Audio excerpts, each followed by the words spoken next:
নিজের দূর সম্পর্কের ফুফাতো ভাইয়ের সাথে প্রেম করে ছ্যাঁকা খাওয়ার পর এখন কেমন বোধ করছো? নিয়নের প্রশ্নে বিব্রত বোধ করল তীরা। প্রাক্তন সাপ হয় এ ধরনের কথা সে আগেও শুনেছে, কিন্তু তার প্রাক্তন যে কাল সাপ এবং অতীব নির্লজ্জ তা আজ প্রত্যক্ষ করল সে। খাবার টেবিল থেকে উঠে চলে যেতেও পারছে না সে। অভদ্রতা মনে হবে, তবে নিয়নের প্রশ্নের জবাব দিল না তীরা, বরং মাথা নিচু করে খাবার খেতে লাগলো। নিয়নের ঠোঁটের কোণে ঝুলে থাকা হাসিটুকু প্রশস্ত হলো তীরাকে বিব্রত করতে পেরে। তীরা, কিছু নিচ্ছিস না যে? মাংস নে আর একটু। আমি আর কিছু নিব না ফুপি, উঠলাম আমি। খাওয়াটুকু শেষ তো কর। আর খেতে পারছি না। শেষ কথাটুকু নিয়নের দিকে তাকিয়ে বলল তীরা, অতঃপর খাবার টেবিল ছেড়ে বেসিনের দিকে এগোলো। আঞ্জুমানারা নিজের ননদের ছেলের দিকে তাকালো। তীরাকে নিয়নের সাথে খাবার টেবিলে বসানো ভুল হয়েছে বুঝতে পারলেন তিনি। এখন অবশ্য সেসব ভেবে লাভ নেই। দীর্ঘশ্বাস ফেলে নিয়নের পাতে আরেকটু তরকারি দিলেন তিনি। তোমার ভাতিজিকে খাওয়াও বেশি করে মামি। আমাকে কেন খাওয়ায় খাওয়ায় মোটা করছো? এমনি আমার ওয়েট বাড়তেছে। নিয়ন, চুপচাপ খাও, বাড়িতে অনেক মানুষজন আছে, ঝামেলা করো না। নিয়নের ঠোঁটে তাচ্ছিল্যের হাসি, যেন আঞ্জুমানারা খুব হাস্যরসের বস্তু বলেছেন। নিয়নার ঝামেলা শব্দ দুটোই ভিন্ন নাকি? এরা তো অতপ্রতভাবে পরস্পরের সাথে জড়িত রয়েছে। এই ঝামেলা শব্দটার কারণেই তো তীরা নামক মানুষটার সাথে নিয়নের ক্ষণিকের এক গল্পও শুরু হয়েছিল। হাত ধুয়ে ছাদে এসে বসে তীরা, চোখের কোণে অশ্রু চিকচিক করছে। নিয়ন এখানে আসবে জানলে তীরা ভুলেও বিয়েতে আসতো না। বিয়েটা তীরার ফুপির দেবরের। এ বিয়েতে তীরার আসার কোনো প্রয়োজনও ছিল না। তীরার আফসোস হচ্ছে কেন সে এলো এখানে। একা বসে কি করছো? নিয়নের ডাকে ঘোর কাটে তীরার। আপনি এখানে কেন এসেছেন? আমি কি করছি না করছি সেটা তো আপনার দেখার বিষয় না। যে এখনো কমেনি, এখনো জিলাপির প্যাচই আছো। তাতে আপনার কি? আমি যাই হই না কেন, আপনার কি সমস্যা? আপনি দয়া করে এখান থেকে যান। এই ছাদেই তোমায় প্রথম চুমু খেয়েছিলাম, মনে আছে? তীরার অশ্রু সজল চোখ মুহূর্তেই যেন অঙ্গারে রূপ নিল। নিয়নের শার্টের কলার ধরে সজোরে দূরে সরল তাকে। ন্যূনতম লজ্জা থাকলে না আমার সামনে আসার সাহস করবেন না আর। একটা মানুষ কতটা নাটক করতে পারে তা আপনাকে দেখে আমার শেখা হয়ে গিয়েছে। আপনার ওয়াইফ কোথায়? হ্যাঁ, সে আসেনি? আসেনি বলেই এখন আমার জন্য মন টানছে, তাই না? অসভ্য কোথাকার। তীরা আর ছাদে দাঁড়ালো না। এবারের প্রতিটা ইট পাথর তাকে পীড়িত করছে। দ্রুত পায়ে সিঁড়ি দিয়ে নিচে নামলো। নিয়ন সেদিকে তাকিয়ে রইল কিছুক্ষণ, অতঃপর সামনে ফিরে একটা সিগারেট ধরলো। ছাদের চারপাশটা ঘেরা নেই, একদম কিনারে বসে নিচে পা ঝুলিয়ে সিগারেটটা ধরলো। কিছুক্ষণ স্বস্তি খুঁজলো সে। তাসবি আদওয়াত তীরা। এই মেয়েটা একসময় তাকে পাগলের মতো ভালোবাসতো, এখনো বাসে, তবে তা আর স্বীকার করে না, হয়তো কখনো করবেও না আর। একটা শেষ করে আরেকটা সিগারেট ধরায় নিয়ন। আজ অঞ্জুমান আরা আবার ছোট দেবর মহসিনের বিয়ে। অল্প আয়োজনেই বিয়ে হচ্ছে। বাড়ির পাশের ফাঁকা উঠোনটাতে একপাশে স্টেজ বসানো হয়েছে, আর বাকি অংশ জুড়ে খাবার খাওয়ানোর চেয়ার টেবিল। তীরার জন্য আঞ্জুমানারা ঘরে খাবার পাঠিয়েছিলেন। সে সময় নিয়নও খেতে বসে পড়ে। ছেলেটা দীর্ঘদিন পর বাড়িতে এসেছে বিধায় আঞ্জুমান আরও নিষেধ করতে পারে না। বিপত্তি তো সেখানেই বাঁধলো। বাড়িটা এখন ফাঁকা বলা চলে, সবাই বর বউয়ের ওখানে। তীরা নিজের ফুপির ঘরে বসে আছে, দুহাতে মুখ ঢেকে কোন রকম কান্না আটকানোর চেষ্টা করছে সে। চোখের সামনে বারবার 3 বছর আগের স্মৃতিগুলো ভেসে উঠছে। কত তারিখ ছিল যেন দিনটা? 1 আগস্ট 2020, না 1 আগস্ট 2020। ফুপ্পির বাড়িতে আসার পর উত্তেজনায় খানিকটা ম্লান হয়ে এলো তীরার। বাড়িতে মেহমান ভর্তি, মানুষের ভিড় বরাবরই অপছন্দ তীরার। দাদি এবং 2 চাচাতো ভাইয়ের সাথে এখানে বেড়াতে এসেছে সে।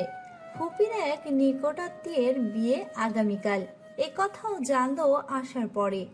মানুষজন দেখেই মাথাটা ভোঁ করছে তার, একটুও যেন দম ফেলার অবকাশ নেই। এই তীরা, ধর নুডলস খা, নিয়ন রেঁধেছে। ফুপির ডাকে সেদিকে ফিরল তীরা। নিয়ম মানে তোমার? আরে নিয়নকে ভুলে গেছিস? আমার ননদের ছেলে ঢাকায় থাকে এখন, একাই রান্না বান্না করে, মিডিয়া সেক্টরে কাজ করছে। ও, নুডলস খেয়ে দে। নুডলসের বাটিটা তীরার হাতে ধরিয়ে দিয়ে চলে গেল আঞ্জুমানারা। তীরা এক চামচ মুখে দিয়েই দেখলো নুডলস লবণ বেশি, আর খেতে পারল না সে। একটু আগে ফুপির বলা একাই রান্না বান্না করে কথাটা কেন যেন হাস্যকর মনে হলো তীরার।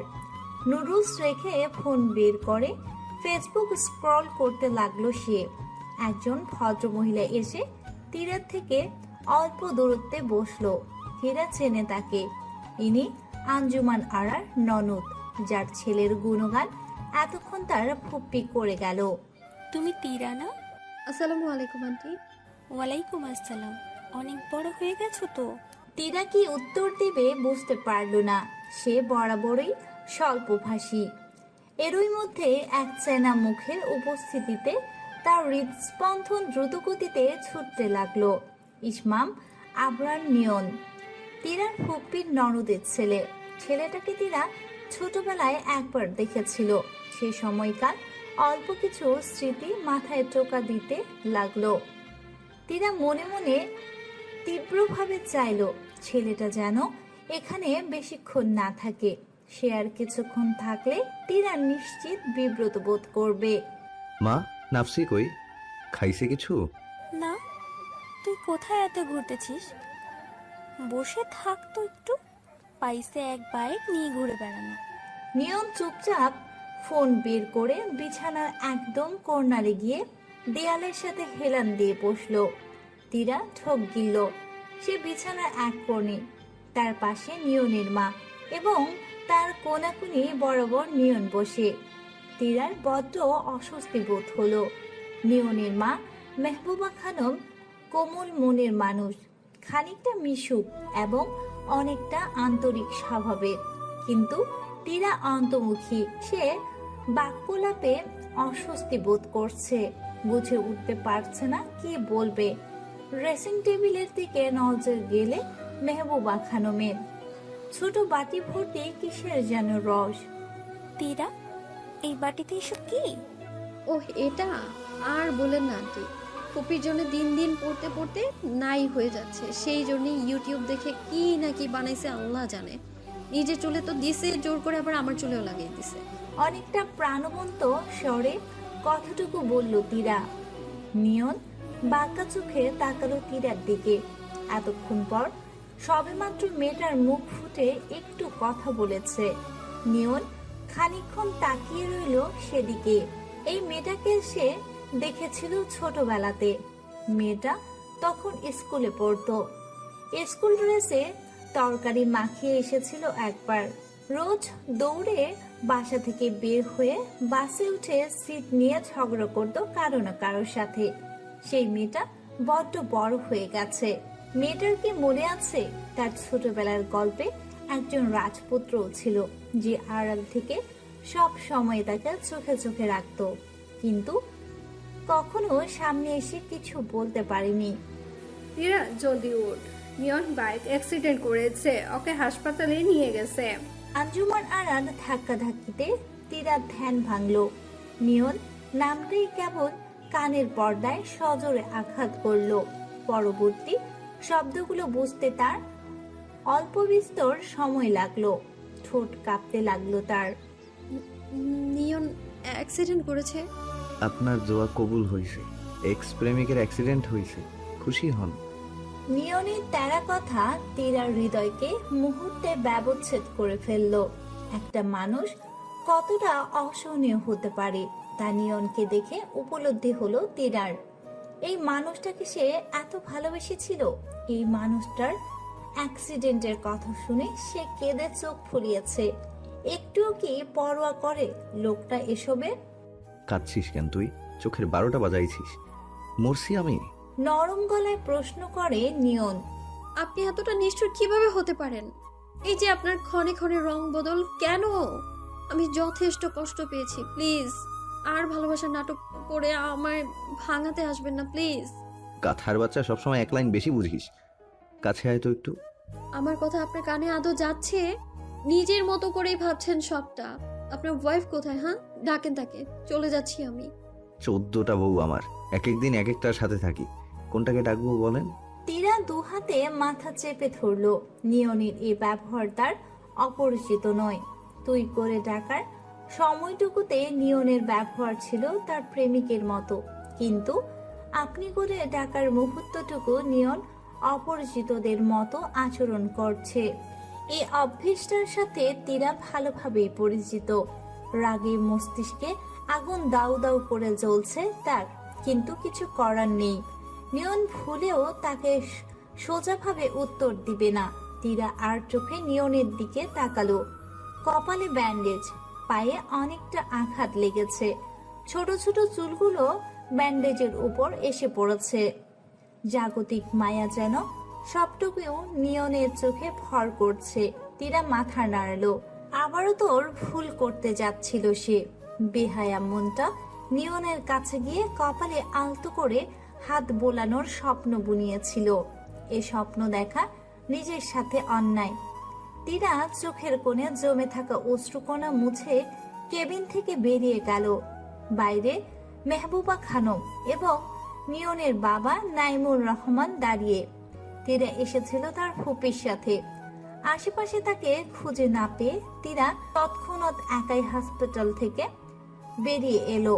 নাইমুর রহমান বোধহয় তার সাথে কথা বলতে চেয়েছিল, কিন্তু তীরার সাহস নেই তার মুখোমুখি দাঁড়িয়ে কিছু বলার। নিজেকে প্রচন্ড দুর্বল অনুভব হচ্ছে তার, মাথার ঘুরছে প্রচন্ড ভাবে। রিকশায় উঠে নিজের বাড়ির ঠিকানায় বলল সে।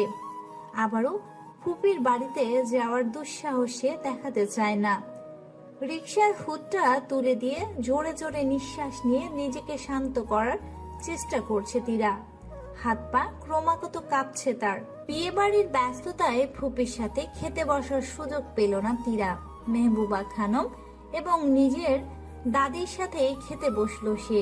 বিয়ে বাড়ি বলে কথা, এক টেবিলে তারা ছাড়াও আরো আত্মীয় রয়েছে।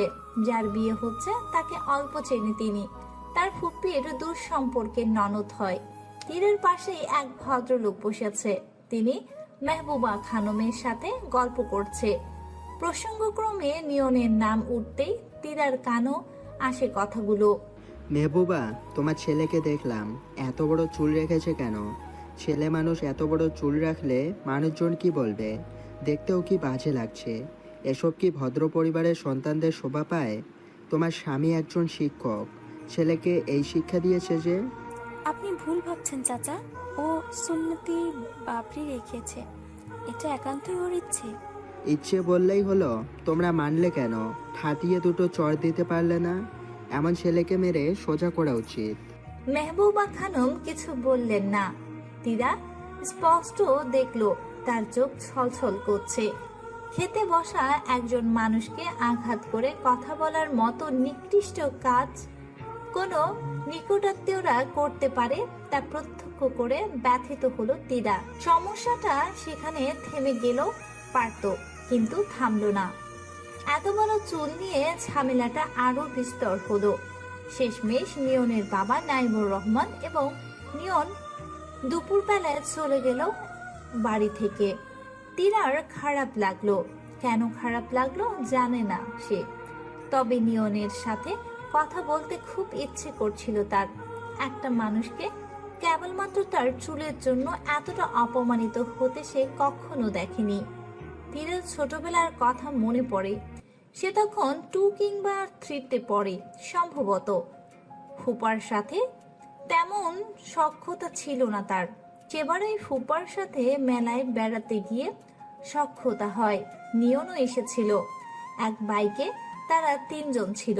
তীরার মনে আছে সে একটাই ডলফিনের গ্যাস বেলুন কিনেছিল। নিয়ম তাকে বেশ বোকা বানিয়েছিল, বলেছিল গ্যাস বেলুনে সুইচ ফোটালে বেলুন বেশি দিন টেকে। তীরা হেসেছিল। সে কি এতই বোকা? নিয়নের সাথেও সামান্য কথোপকথনটুকু মনে আছে তার। এর বাইরে তাদের কখনো কথা হয়নি। তীরা নিজের ফুপির ফোন থেকে নিয়নের বাবার নাম খুঁজে ফেসবুকে সার্চ করলো। সেখান থেকে নিয়নের আইডি পেল। আইডি পাওয়ার পর তীরা কিছুক্ষণ উদ্ভ্রান্তের মতো বসে রইল। সে বুঝতে পারছে না কি করবে, রিকোয়েস্ট দিবে না থাক। নানান দ্বিধাবিদ্বেষের মাঝে শেষমেশ রিকোয়েস্ট দিল তীরা। তার উদ্বিগ্ন ক্রমশ বাড়ছে।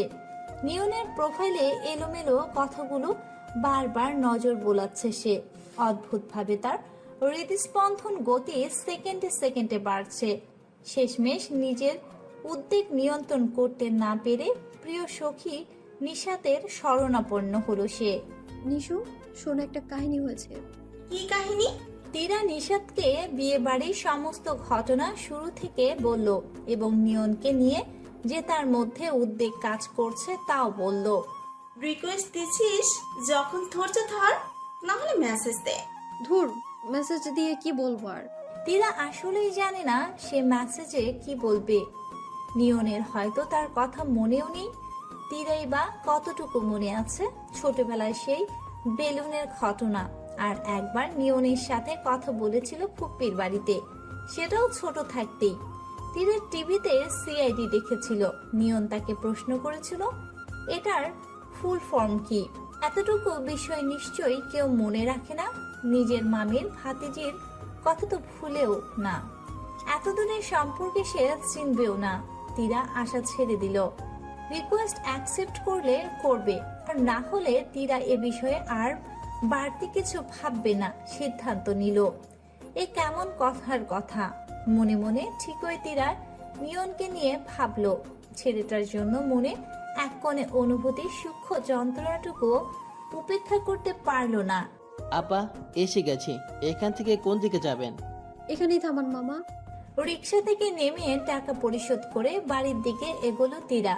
দরজায় কলিং বেল বাজতেই তীরার মা তারান্নুম বেগম দরজা খুললেন। তীরাকে ভেতরে টেনে এনে সজোরে চর বসালেন তীরার গালে। তীরা বুঝে উঠতে পারলো না তার সাথে কি হলো। মামা, কি হয়েছে? প্রেম উথলে পড়ছে তোর? কেন হাসপাতালে গেছিস তুই?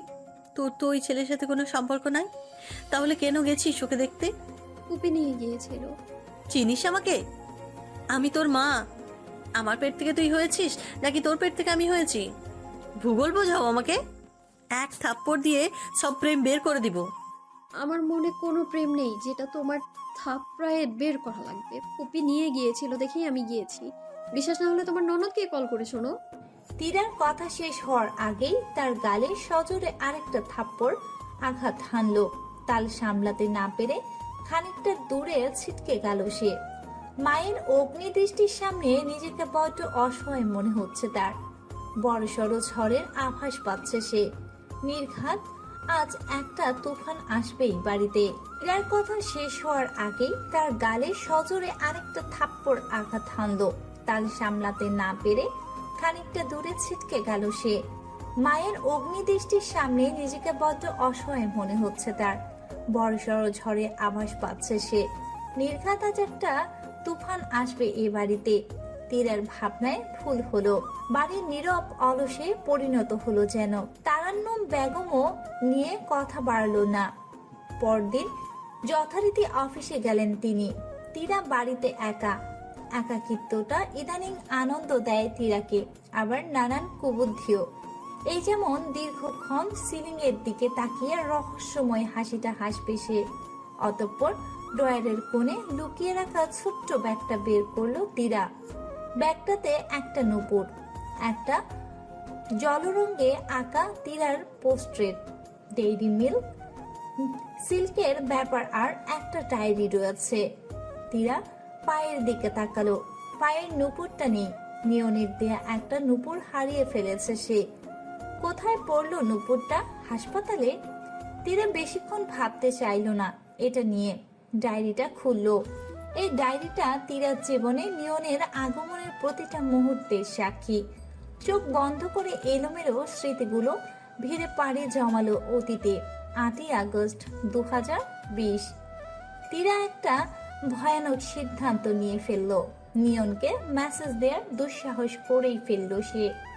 আসসালামু আলাইকুম ভাইয়া। আপনি মেবি আমাকে চেনেন না, তবে আপনার লেখাগুলো খুব ভালো আর আপনাকে বড় চুলই ভালো মানায়। টেক্সটটা করার পর থেকে তিরার নিঃশ্বাস বন্ধ হয়ে আসতে লাগলো। এমন অনুভূতির সাথে সে তো পরিচিত নয়। সপ্তদর্শী তরুণীর মনে যে প্রজাপতিরা পাখনা মেলে উঠছে তা যেন সে টের পাচ্ছে গভীরভাবে।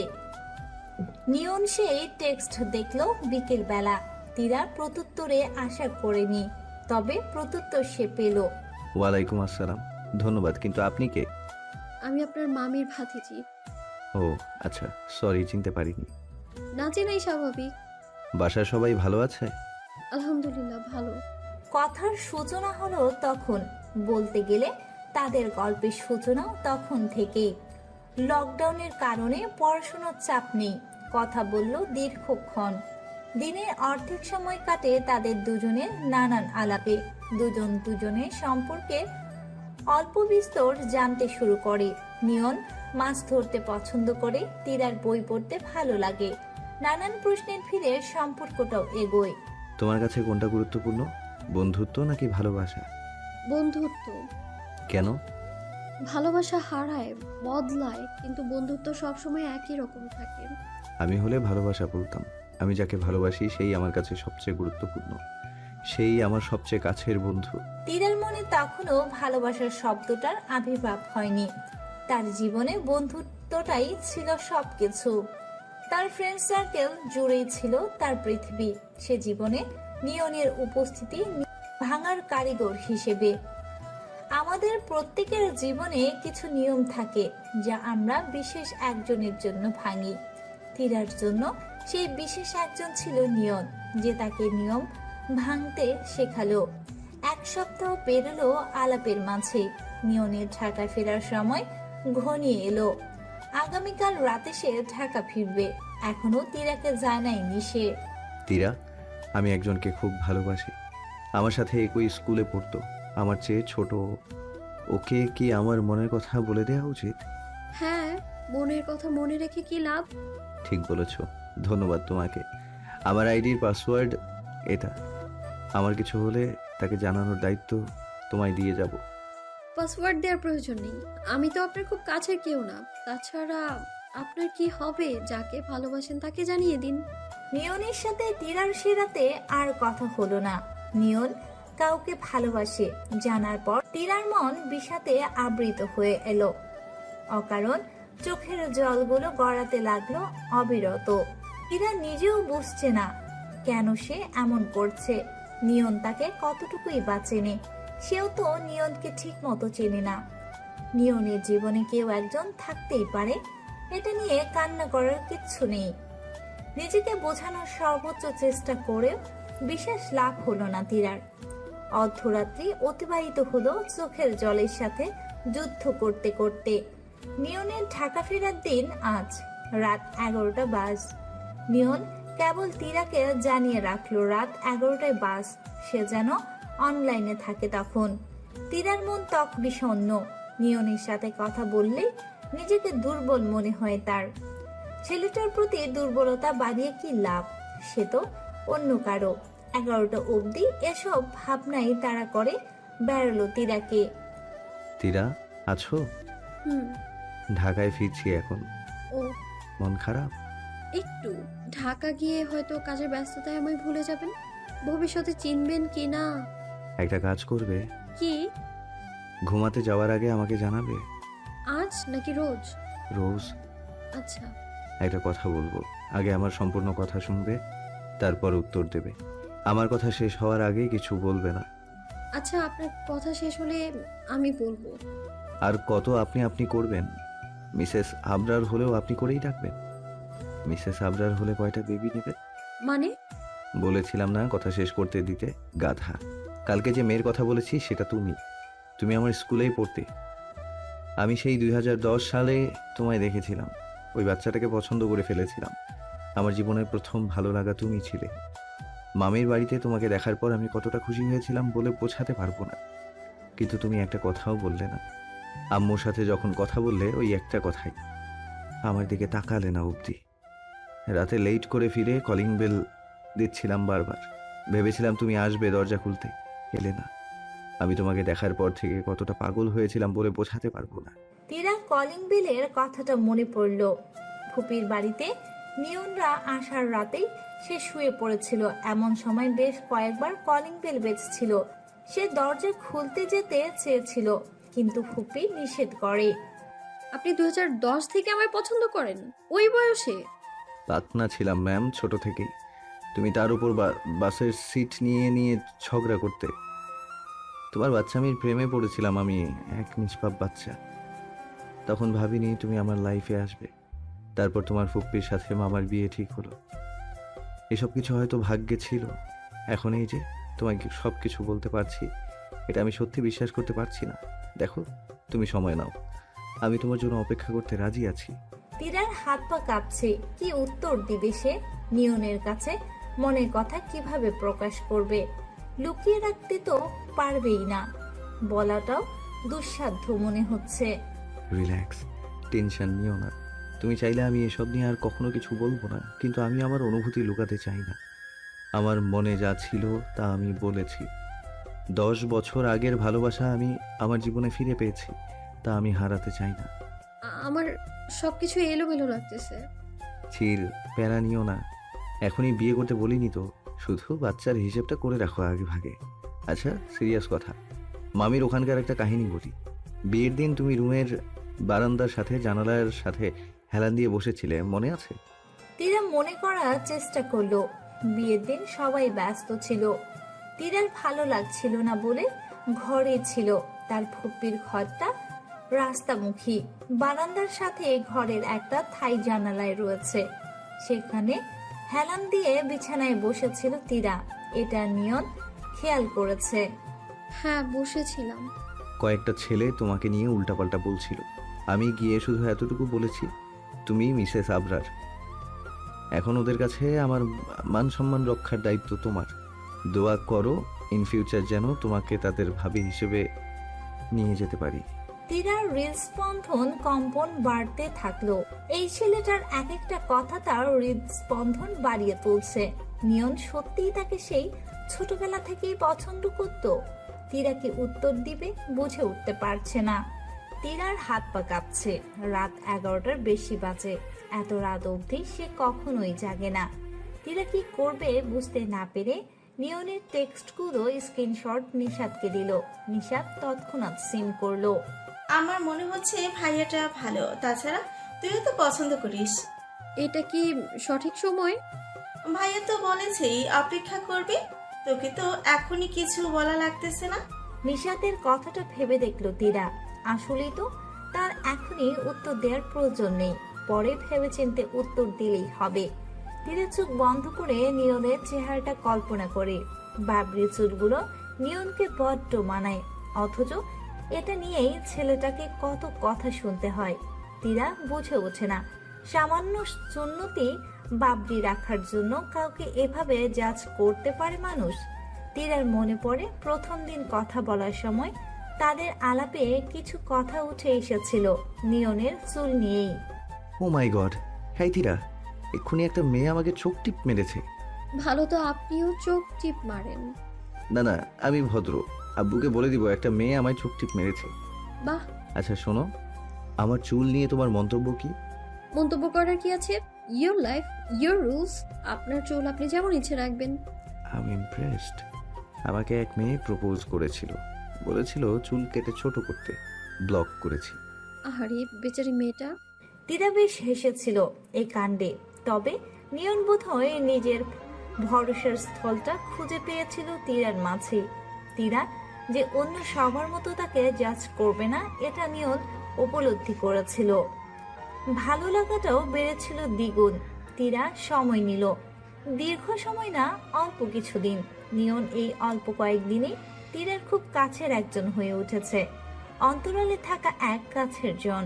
নিয়ন দ্বিতীয়বারে ভালোবাসার কথা বলল নিজের আঁকা ছবির মধ্য দিয়ে।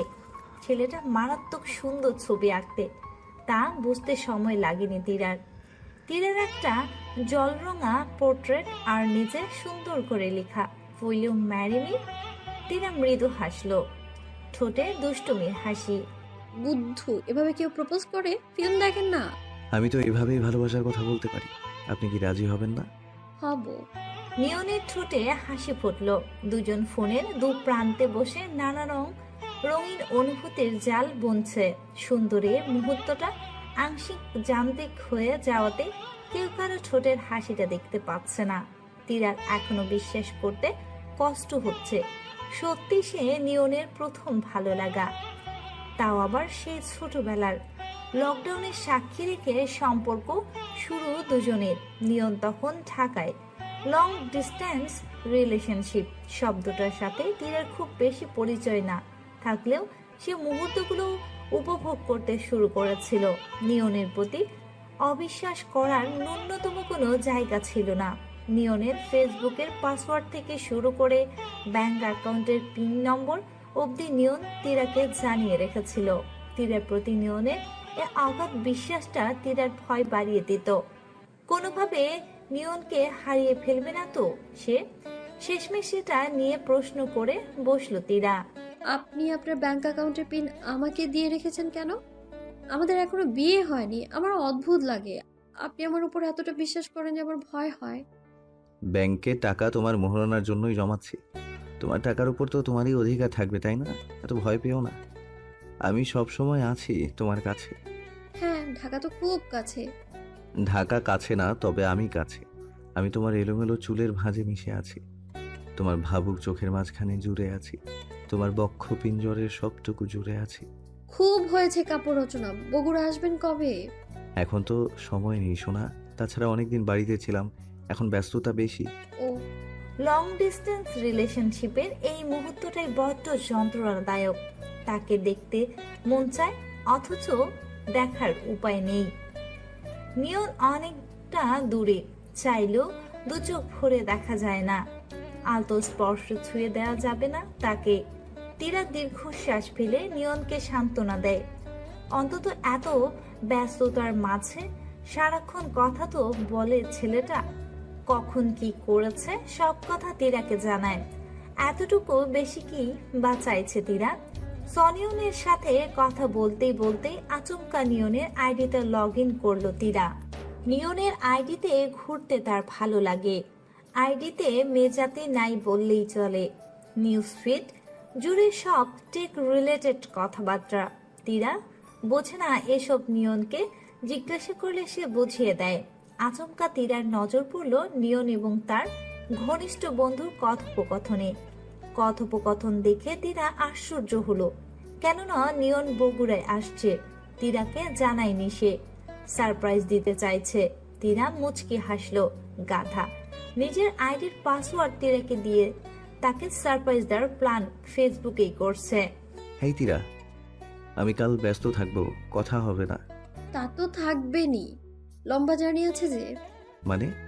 ঢাকা টু বগুড়া লম্বা জার্নি না? শিট, তুমি কিভাবে জানলে? তোমাকে কে বললো? আপনার আইডির পাসওয়ার্ড।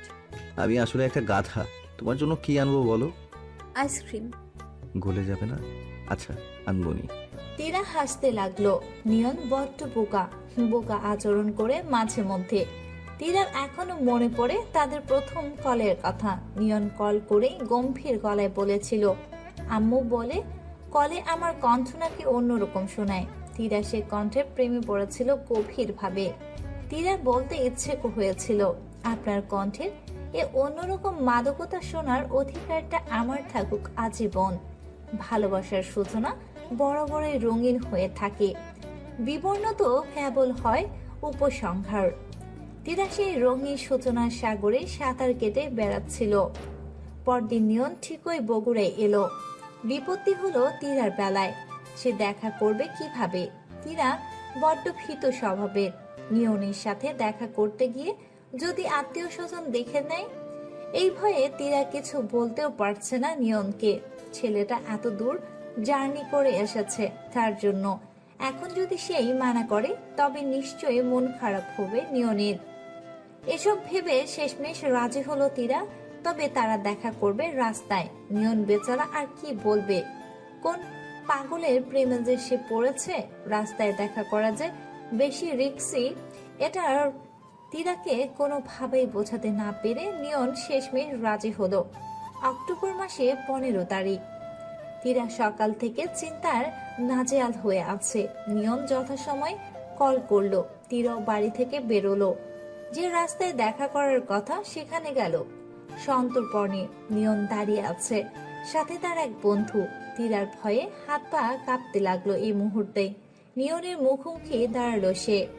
কেন আসলেন আপনি? ভয়ের কারণে অনেকটা ব্যতিব্যস্ত হয়ে বলল তীরা। পাশে গুরুজন আছে, সালাম না দিয়ে আমার সাথে ঝগড়া করতে লাগছো? সরি। আসসালামু আলাইকুম ভাইয়া। তীরা পাশে থাকা নিয়নের বন্ধুকে সালাম দিল। নিয়ন তীরার হাতে আইসক্রিম আর ডেইরি মিল্ক সিল্কের প্যাকেটটা ধরিয়ে দিল এবং বলল, এখন যাও, আবার কেউ দেখে ফেলবে। নিয়নের খোঁচাটা দিব্যি বুঝলো তীরা। হালকা হেসে রাস্তা পার হওয়ার জন্য পা বাড়াতেই কি যেন হলো তার। সবসময় আগে আগে রাস্তা পার হওয়ার মেয়েটা যেন রাস্তা পেরোতে ভুলে গেল।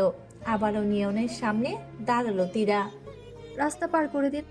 আস্ত পাগলের প্রেমে পড়েছি, চলেন ম্যাম।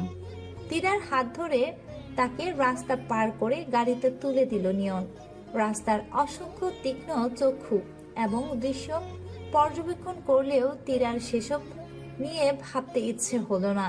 নিয়নের সাথে কাটানো একটা মুহূর্তেই তার কাছে বিশাল কিছু মনে হচ্ছে। শুধু কয়েক মুহূর্তের জন্য নিয়ন এত দূর এলো ভাবতেও তীরার মনে অন্যরকম এক অনুভূতি খেলা উঠল। তীরা ফোনের স্ক্রিনে তাকিয়ে আছে। আজ 16 অক্টোবর। গতকালের তারিখটা মাথা থেকে বেরোতেই যাচ্ছে না। প্রেম পর্ব শুরু হওয়ার পর প্রথম নিয়নের মুখোমুখি হয়েছে সে। এই অনুভূতিটা তার কিশোরী মনে অন্যরকম আলোড়ন তুলছে। কখন থেকে ডাকতেছি তীরা? ধ্যান কোথায়?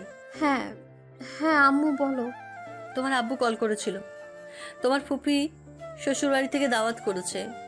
তোমার চাচারা সবাই যাচ্ছে, তোমাকেও যেতে বললো। আমি না, যাব না। কেন? ঘুরে আসো, যাও। তীরাকে কথাটা বলে তারান্নুম বেগম ভেজা কাপড় নিয়ে ছাদে গেলেন নাড়িয়ে দিতে। তীরা ভাবতে বসলো, ওখানে গেলে নিয়নের সাথে দেখা হতে পারে আরেকবার, কিন্তু দাওয়াত মানেই মানুষের ভিড়। এই জিনিসটা তো তার সহ্য হবে না। কিছু বুঝতে না পেরে নিয়নকে কল করলো সে। হ্যালো, বলেন। ফুপি দাওয়াত করেছে, আম্মু যেতে বলছে। আসবা? কি করব বুঝতেছি না। আসবি কিনা ওইটা বল। কেন? আমি গেলে আপনি আসবেন? না, অত সময় নেই। আমার মেজ বোন নীরাকে তো চেনো, ওর কাছে তোমার জন্য একটা জিনিস দিয়েছি, ওর থেকে নিয়ে নিও মনে করে। আচ্ছা।